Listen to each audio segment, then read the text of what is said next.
po, tito slash tatay. Enjoy your day and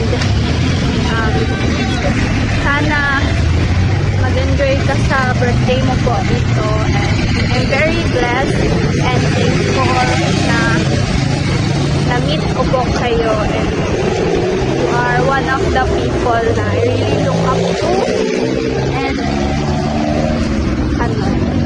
like appreciate na po kami dito kasi like you're so fun to be with, and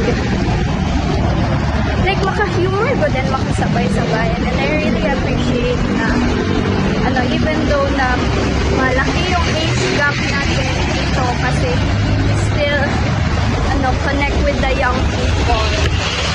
Thank you din po dito sa mga foods kasi really appreciate your luto po. Like it's so comforting and very masarap. And I really wish you all the good things in life po dito, and I hope na tanan mga pangarap nimo sa life po is ma-reach me. Cheers for another year, and I'm really thankful na I am part of your family, and never talaga ako nakafeel na left out, and I'm so very thankful talaga dito na naging close po tayo. Happy birthday!